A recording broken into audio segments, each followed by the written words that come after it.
5 avgustda chaqirilgan Dünya Uyg'ur qurultayining to'r orqali o'tkazgan umumiy vakillar yig'inida vakillarga Xitoyning chegara halqan besim ishlatishi mavzuliq doklad tonishtirib o'tilgan. Mazkur dokladni tayyorlagan Demokratiya va kishilik huquq tashkilotining mas'uli Zumratay Arkan xonim doklad to'g'risida ma'lumot berib mundaq dedi.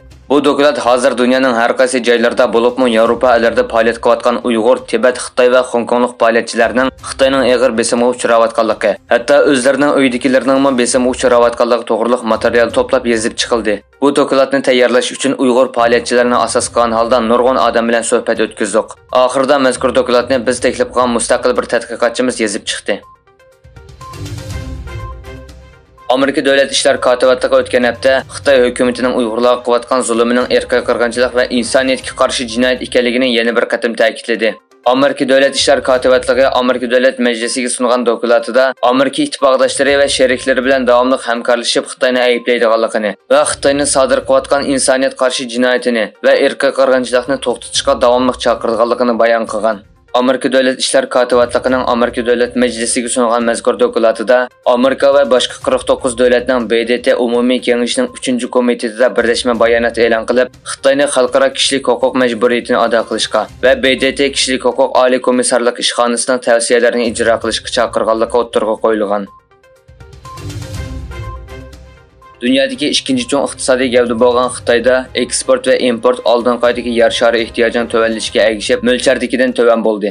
Egilinishcha Xitoyning eng chong bozorlarining biri bo'lgan Amerika qilgan eksporti oldingi yilning o'xshash mezgiliga selishtirganda 23.1% azaygan.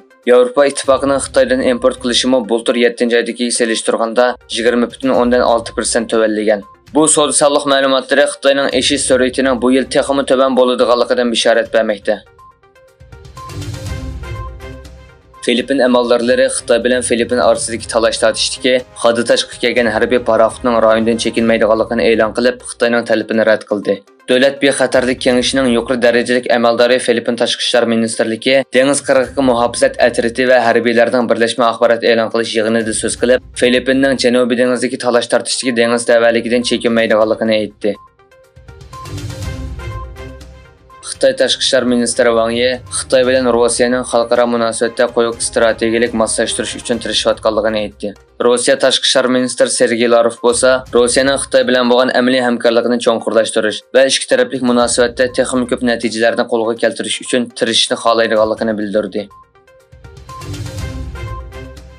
Davlat nomidan qabul qilingan sovg'atlarni setish va mol-mulklarni yushirish qatorliq ayblashlarni o'z ichiga olgan To'saxona delosining bir qismi sifatida qo'lga ilingan va 3 yillik qamoq jazosiga hukm qilingan Pokistonning sobiq bosh ministri Imron Xonga 5 yillik siyosiy cheklama qo'yilgan.